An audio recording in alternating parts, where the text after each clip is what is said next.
merasa bahwa organisasinya ataupun perguruannya yang paling SH, yang paling benar, yang paling tua, yang paling original, dan yang paling seterusnya. Dan ini adalah salah satu pemantik keributan di masyarakat maya, di masyarakat sosial media, yang ketika diikuti ataupun dilanjutkan bisa menimbulkan keributan secara nyata di masyarakat. Kegagalan masyarakat setia hati kita memahami mana ranah privat dan mana ranah general untuk dakwah, semuanya di-share secara total di sosial media.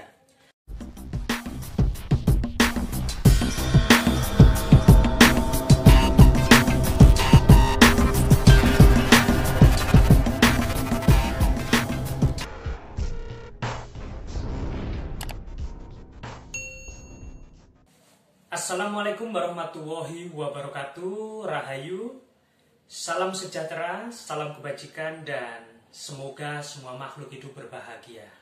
Jumpa lagi dengan saya Syarif Prasetyo di channel Syarif Prasetyo. Dan bagi sedulurku kabeh yang belum subscribe, silahkan di subscribe dan jangan lupa dibunyikan lonceng agar bisa update apapun yang saya bagikan melalui channel ini. Dan jika dirasakan channel ini bermanfaat, silahkan di-share agar semakin banyak dulur-dulurku kabeh yang bisa belajar bersama saya, berdiskusi bersama saya melalui sosial media ini. Alhamdulillah, dengan adanya sosial media yang terus berkembang saat ini membuat kita, masyarakat setia hati, untuk senantiasa berbagi kebaikan, syiar Dharma Kebajikan Setia Hati menjadi lebih mudah. Sehingga masyarakat luas bisa kita jangkau, mereka bisa mengetahui berbagai kebaikan, keunikan yang ada di dalam organisasi-organisasi ataupun perguruan-perguruan terah setia hati. Namun demikian, perkembangan sosial media yang tidak terbendung ini, yang terus berkemajuan, ternyata juga memiliki dampak sosial yang negatif. Kenapa saya katakan demikian? Ternyata masyarakat kita, utamanya masyarakat Indonesia, belum bisa menjadi netizen yang bijaksana. Beberapa waktu lalu kita terkenal ataupun memperoleh predikat sebagai netizen yang tidak ramah, atau bisa dikatakan terlalu tidak bijaksana lah se-Asia Tenggara. Dan dulur-dulur bisa searching di internet ya untuk mengetahui detailnya. Dengan berkembangnya sosial media di era sekarang sangat mempermudah kita di dalam berdakwah ataupun menyiarkan dharma kebajikan, keilmuan setia hati. Apapun organisasinya tentunya, salah satunya adalah Persaudaraan Setia Hati Ternate atau PSHT yang saya ikuti. Kenapa saya berbicara demikian? Karena melalui sosial media ternyata kita bisa mengembangkan ataupun menginformasikan kepada publik luas apa itu setia hati, apa itu Persaudaraan Setia Hati Ternate, keunggulannya seperti apa, kemudian keunikannya bagaimana, dan masyarakat yang awam dengan dunia pencak silat, dunia budaya setia hati, yang melihat melalui berbagai macam konten yang diedarkan di sosial media bisa tertarik. Setelah tertarik tentunya mereka akan mencari tahu informasi lebih lanjut dan pada akhirnya mengikuti program latihan. Dan setelah itu tentunya bisa menjadi bagian dari keluarga besar kita. Keluarga atau warga setia hati. Warga Setia Hati Ternate kalau di dalam organisasi saya. Nah, saudaraku, selain hal-hal positif yang bisa kita peroleh dari perkembangan sosial media, ternyata ada dampak negatif yang perlu kita cermati dan perlu kita soroti atau waspadai. Apa saja eksis negatifnya? Salah satunya adalah kegagalan masyarakat setia hati kita memahami mana ranah privat dan mana ranah general untuk dakwah, semuanya di-share secara total di sosial media. Sehingga apa? Sehingga hal-hal yang bersifat privilege atau hal-hal yang bersifat rahasia internal sebuah perguruan ataupun organisasi setia hati menjadi konsumsi publik. Dan yang membahayakan adalah ketika publik, masyarakat awam yang tidak memahami konstruksi berpikir ataupun konstruksi ajaran sistem setia hati berkomentar. Dan komentarnya adalah negatif karena informasi yang diperoleh adalah setengah-setengah. Ini perlu diwaspadai dan perlu dicermati sehingga ketika kita ingin men-share, tahu mana itu yang layak ataupun boleh di-share dan mana yang tidak boleh. Ini penting dicermati dan penting dipahami untuk sedulurku kabeh insan setia hati. Dampak negatif berikutnya adalah terkait dengan ketidakramahan kita menyerap informasi yang ada di publik. Ya, terkadang di sosial media kita melihat adanya perdebatan, bahkan kita terlibat di dalam perdebatan itu sendiri. Apa saja yang diperdebatkan? Salah satunya adalah terkait dengan keilmuan. Keilmuan seperti apa yang diperdebatkan? Ada seringkali bahkan saya menemukan adanya keributan, merasa bahwa organisasinya ataupun perguruannya yang paling SH, yang paling benar, yang paling tua, yang paling original, dan yang paling seterusnya. Dan ini adalah salah satu pemantik keributan di masyarakat maya, di masyarakat sosial media, yang ketika diikuti ataupun dilanjutkan bisa menimbulkan keributan secara nyata di masyarakat. Ini adalah dampak dari beredarnya argumentasi yang tanpa kontrol. Yang menyedihkan adalah terkadang di dalam perdebatan sosial media, ketika kita cek, ya, ketika kita lihat background dari orang-orang yang berstatement, itu bukan pada kapasitas untuk memberikan argumen.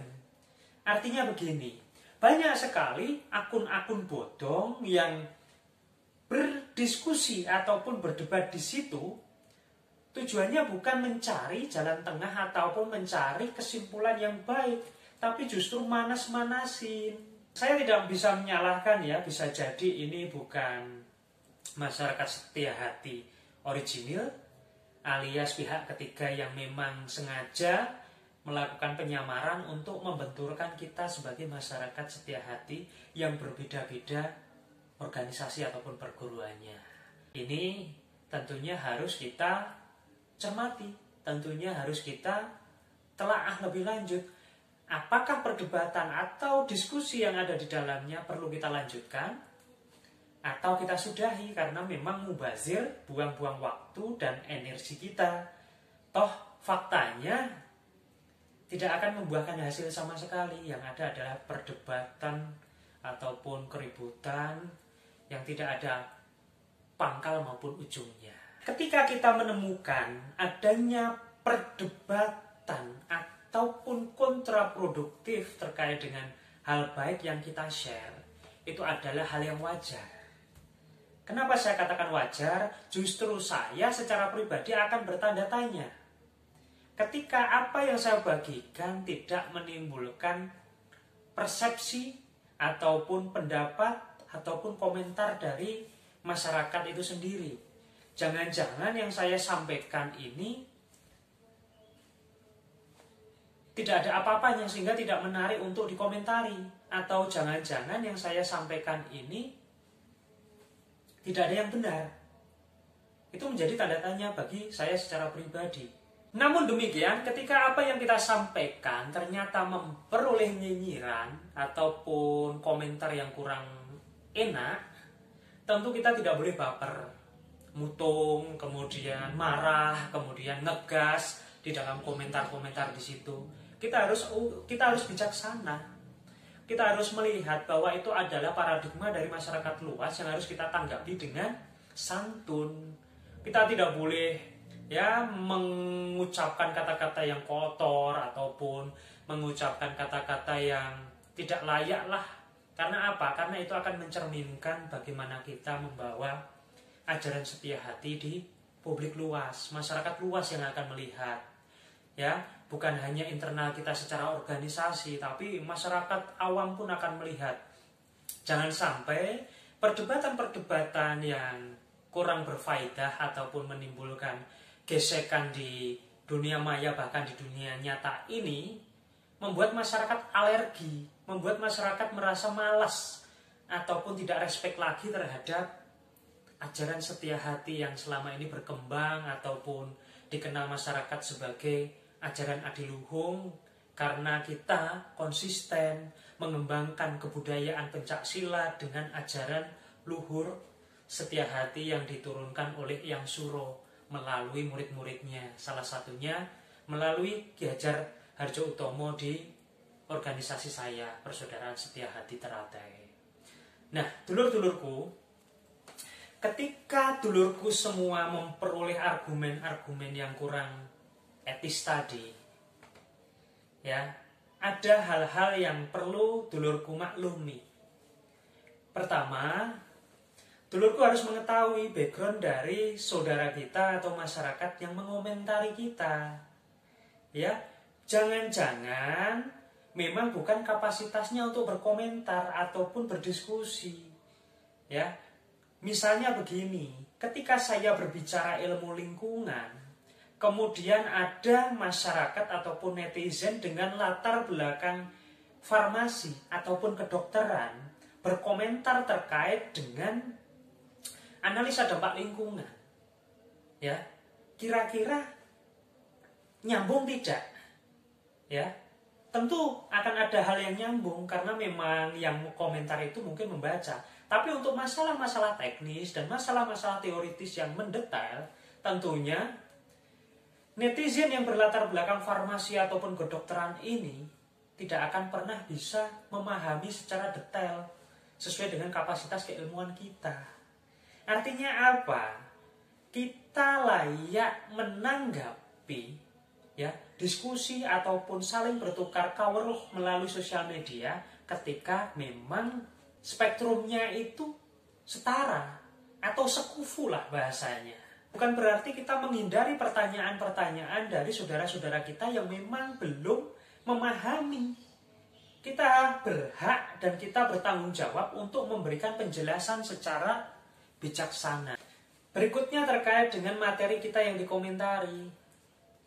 Saya secara pribadi akan memberikan tanggapan, ya, akan membalas komentar, bahkan mengajak diskusi kalau bisa dipertanggungjawabkan, ya.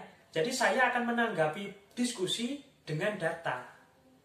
Itu adalah ciri khas saya sebagai masyarakat setia hati.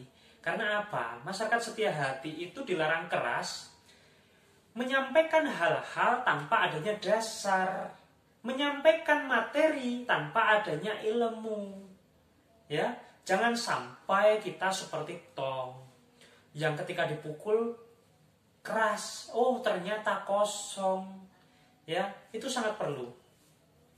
Dan itu menjadi filosofi dasar kita di dalam menanggapi perdebatan yang ada di sosial media.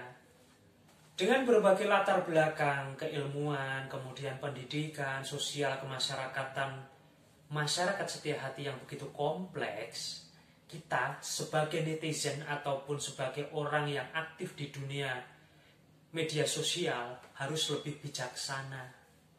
Karena apa? Terkadang yang memberikan komentar terkait dengan konten yang kita bagikan itu memang belum kapasitasnya untuk berkomentar. Tapi kita tidak boleh langsung ngegas, langsung memberikan tanggapan yang sinis, bahkan menyakiti atau mencederai perasaan saudara kita yang memberikan tanggapan ataupun komentar. Jika dirasa komentarnya memang kurang etis, kurang layak, ya toh, karena bisa dibaca oleh masyarakat secara umum, bukan hanya masyarakat setia hati, maka kita bisa melakukan langkah japri dia.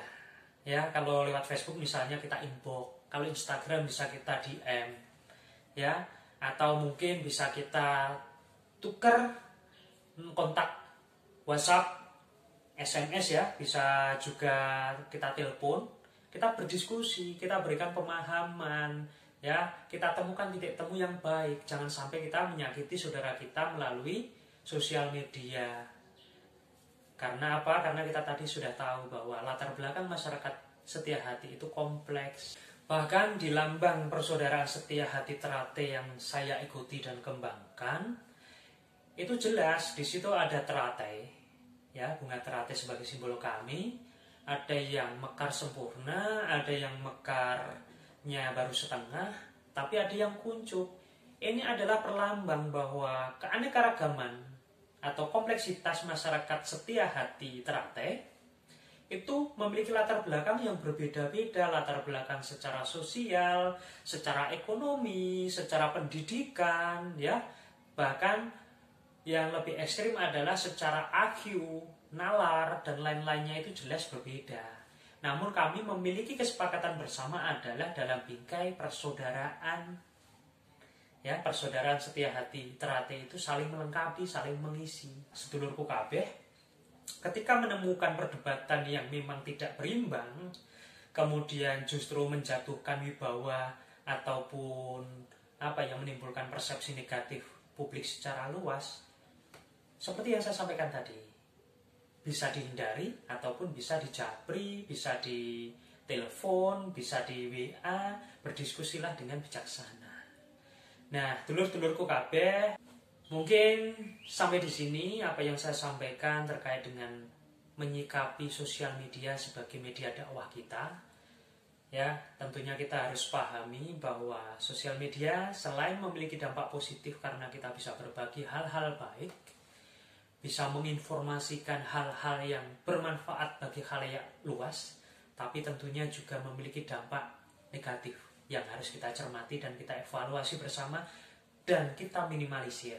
Jangan sampai melalui sosial media justru kita mengabadikan amalan-amalan negatif yang tentunya ini akan bernilai kurang baik karena bisa meracuni siapapun yang membaca, ya, siapapun yang melihat, siapapun yang mendengar, dan itu jika diterus-teruskan bisa menjadi dosa bagi kita, dosa jariah kita yang terus akan mengalir. Ya, kalau kita sudah memahami hal ini, tentunya kita tidak akan berbagi ataupun melakukan perdebatan-perdebatan yang menimbulkan efek tidak baik, menyakiti ataupun meracuni masyarakat dunia maya.